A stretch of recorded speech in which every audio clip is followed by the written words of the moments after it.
अब पवन सिंह और पवन सिंह की पत्नी जन स्वराज पार्टी से मिलकर बहुत बड़े धमाका करने वाले हैं इस बार के लोकसभा के चुनाव में। नमस्कार दोस्तों, मैं हूं निश राजपूत, आप देख रहे हैं निश राजपूत ऑफिशियल।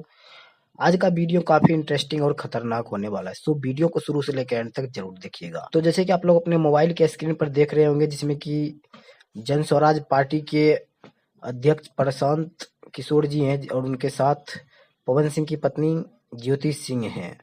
जिसमें कि मैं आप सभी को बता दूं कि पवन सिंह की पत्नी ज्योति सिंह जन स्वराज पार्टी के अध्यक्ष प्रशांत किशोर जी से मिलने गए थे, जो कि आप लोग अपने फोन के स्क्रीन पे फोटो देख सकते हैं। बताया जा रहा है कि पवन सिंह की पत्नी जन स्वराज पार्टी से मिलकर इस बार लोकसभा के चुनाव में बहुत बड़े कारनामा करने वाले हैं।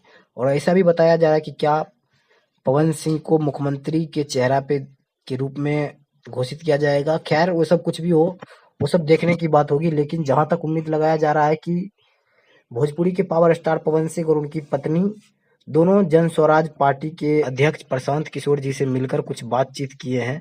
और इस बार के बिहार में जो लोकसभा चुनाव होने वाली है, इसमें काफी कुछ बड़े करने को सोच रहे हैं पवन सिंह और उनकी पत्नी। बताया ऐसा भी जा रहा है कि पवन सिंह की पत्नी ज्योति सिंह विधायकी का चुनाव लड़ने वाले हैं और पवन सिंह को मुख्यमंत्री पद से खड़ा किया जाएगा। और इसकी जानकारी मुझे इस लड़के के आईडी से मिली है, जो कि आप लोग अपने फोन के स्क्रीन पर देख रहे होंगे। ये लड़का ज्योति सिंह के टीम का लड़का है, इसी ने मुझे अपडेट दिया है और इनके आईडी का आप लोग स्क्रीनशॉट अपने फोन पे देख सकते हैं। इसमें आपको एक तस्वीर दिख रहा होगा, जिसमें जन स्वराज पार्टी के अध्यक्ष प्रशांत किशोर जी होंगे और बीच में एक लड़का होगा जो कि ज्योति सिंह का जीजा जी है। आपने बिल्कुल सही सुना, ये ज्योति सिंह का जीजा जी है।